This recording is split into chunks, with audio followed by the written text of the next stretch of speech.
Thanks for checking out this video. So this is another installment of the series 1980s Horror Superlatives. This is obviously 1984, and Uncle Pete and I have been having a great time doing this. If you don't know, I'm doing this in collaboration with your friendly neighborhood Uncle Pete. His channel is in the description, so you can go over there, and you should go over there.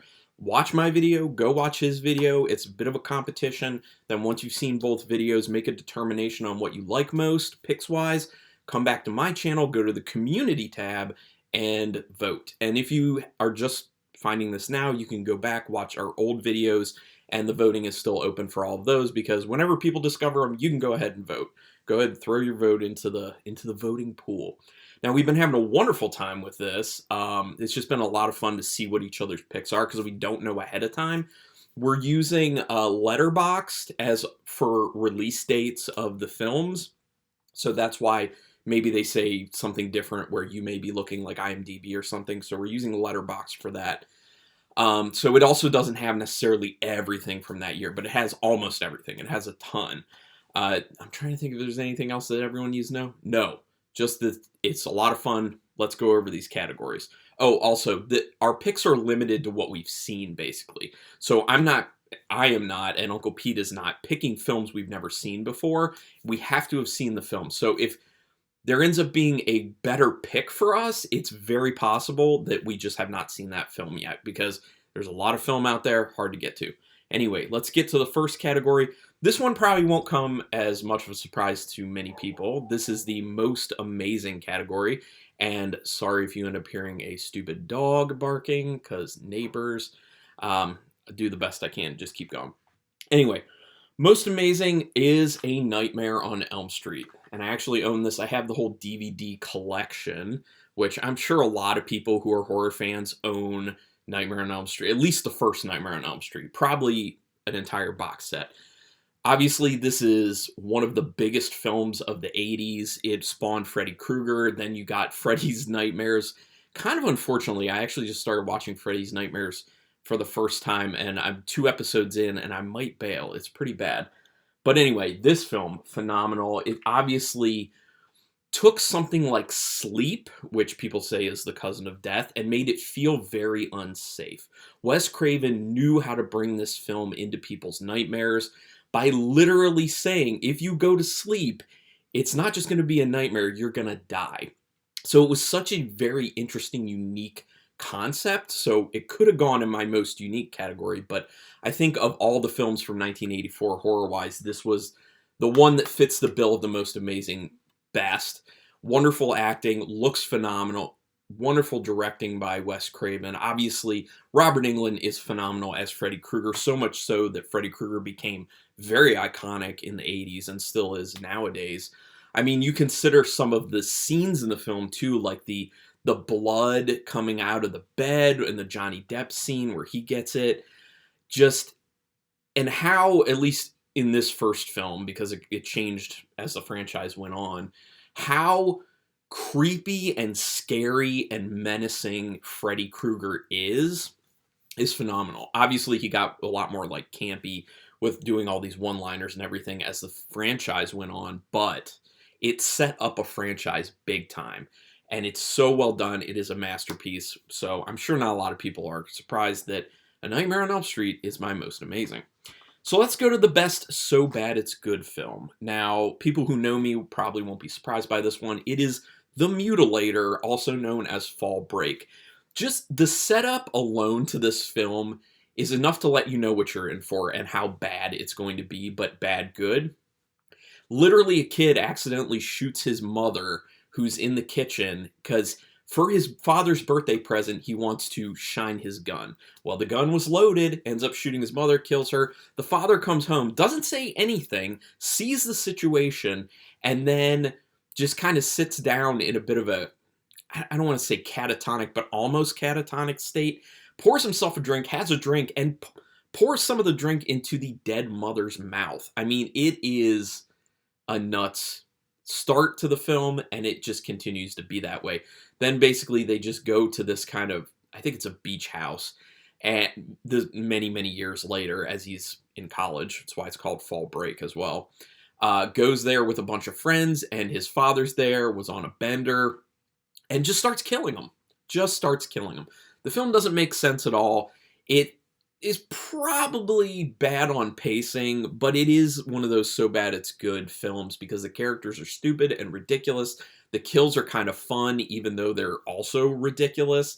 Like a scene where someone gets killed in the pool and they were the only people in the pool, so they would have seen it coming and they wouldn't have been killed. Like a lot of that type of stuff. So if you've never seen The Mutilator, you have to. Plus, there's a really cool shot to end the film. And from what I hear, Buddy Cooper, the guy who wrote and directed it, is working on a sequel now.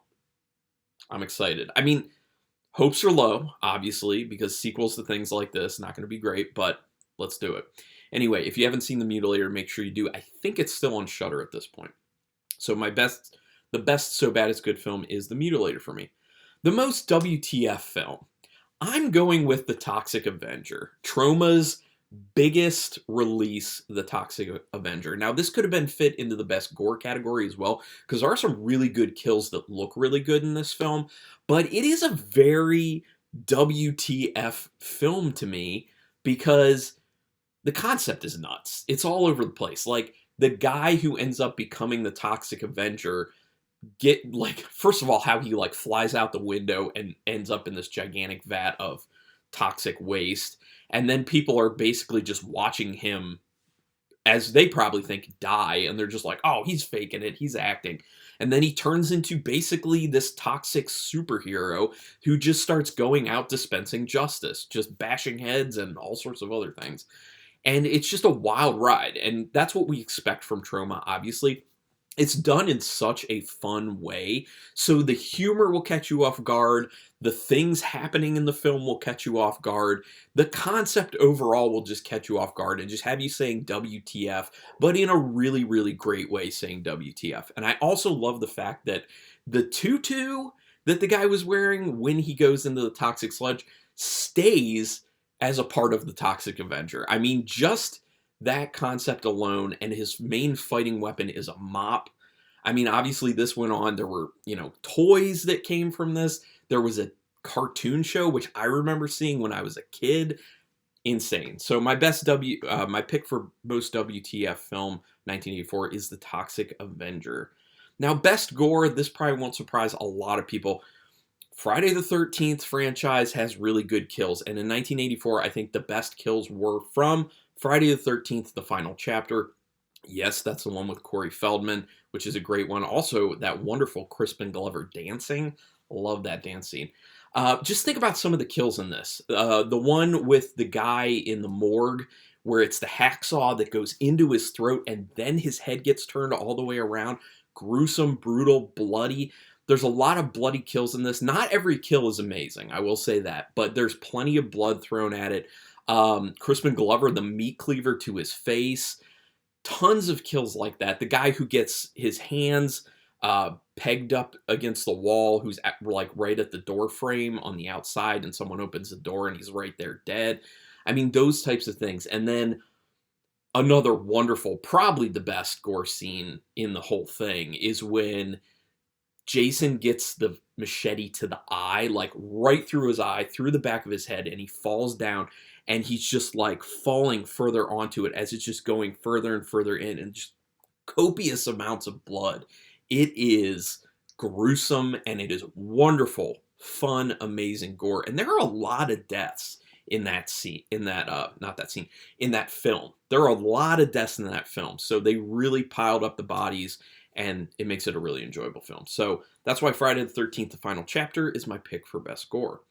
Now, my most unique, I had a lot of films I considered for most unique, but I went with one that I think people should definitely see if they haven't, and that is Razorback.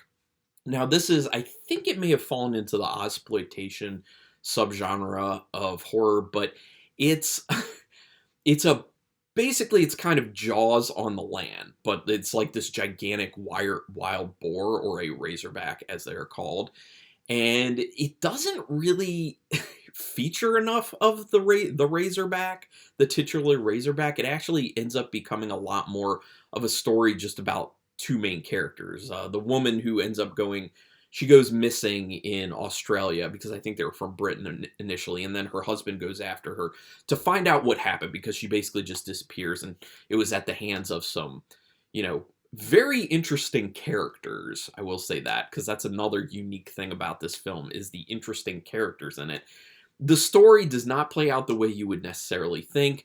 There's way less Razorback than you would think as well. It's got an odd ending. It's just weird. Like, it's a weird kind of film, but it's very unique in the way it's done. It's also very unique in the way it's shot. There's a lot of interesting color usage in it. And the way that the landscape in Australia is used is also extremely unique. And it's just a unique idea in a unique setting with unique characters. I do enjoy the film, but I think it's also, like, not the greatest. So I don't want to oversell it to people if they haven't seen Razorback, but I think it's worth seeing at least once. It looks amazing, I will say that. So that's why Razorback is my most unique pick. Now, most overrated. I step on a lot of toes when I do these most overrated ones. And I'm going to do it again. I'm sorry to all the Chuddites out there. Chud. I still enjoy the film. Before you get offended, I still enjoy the film. I will watch it here and there, but let's be honest, it's a bit overhyped because the pacing is awful. As Joe Bob Briggs said when he covered it on The Last Drive-In, where's the chud? There aren't enough of the actual chud in it. The actual mutated homeless individuals. It's an interesting concept. It's a very cool, interesting concept. I just think they needed to be down in the sewers with the chud a lot more, showing that whole aspect to it. That said, it's still a cool concept. There's still great parts to the film. It's still enjoyable. It's kind of like what I was saying about Halloween 3 when that was my most overrated pick. I just think that chud gets a lot of love and it gets talked about so much. But the degree to which the film is good or enjoyable is below that. So that's why I picked it for my most overrated. I still enjoy it. So yeah. So Chud, my most overrated pick. Now for my favorite one to talk about of these, because I just saw it recently for the very first time. It had been on my list for a long time. Have a review for it on my channel, and I highly recommend this film. My most underrated pick for 1984 is The Company of Wolves. Now, this story is a take on Little Red Riding Hood, that very old tale, but it's very interesting. It's apparently based off a short story, and the way that it was brought to screen by Neil Jordan is phenomenal. It looks beautiful. It looks gorgeous. You can tell that it was shot on sound stages, but to be honest, the whole film is a dream for the main character. So the fact that it looks like it's done on sound stages actually kind of adds to that surreal, dream-like aspect to the film, so it really works. In addition, the production design looks phenomenal. The production design was so good that Stanley Kubrick actually hired, I think his name was Anton Furst, the guy who did production design, to do his next film, which was Full Metal Jacket. It looks amazing. The story is great. It's all about... Well, I don't want to go into it too much if you want to watch my, in-depth analysis review, but it kind of goes into womanhood, like a changing into womanhood, but it does it in a super interesting way. It approaches the concept of werewolf in a very interesting way, even though I don't think the term werewolf is ever even said in the film. The performances are wonderful. The music is wonderful. It's vastly underrated. I do not hear people talk about The Company of Wolves barely ever unless I bring it up, and then if they happen to have seen it, we can then talk about it. But if you have not seen this film, especially if you like werewolf stuff or just a wonderful, amazing looking film, The Company of Wolves, you have to. So anyway, those are all my picks. Would love to hear your picks. Go ahead and put them down in the comments. Also, just your thoughts on my picks are fine as well. And once again, go over to Your Friendly Neighborhood Uncle Pete's channel, which is in my description. Watch his video for 1984 and then come back, go to my community tab and vote for whose picks you like the most. And like I said, all the other polls are still up, so you can watch the older videos if you haven't and come back and vote as well. So this has been a lot of fun. Look forward to the comments from people. Do me a quick favor, hit subscribe if you have not subscribed to my channel. Also subscribe to Your Friendly Neighborhood Uncle Pete, because we both appreciate that very, very much. We're having fun doing this, and we will continue it at least all the way through the 80s. We've already talked about doing more decades, so stay tuned. But thank you very much for taking your time to watch this video, and until next time, keep it brutal.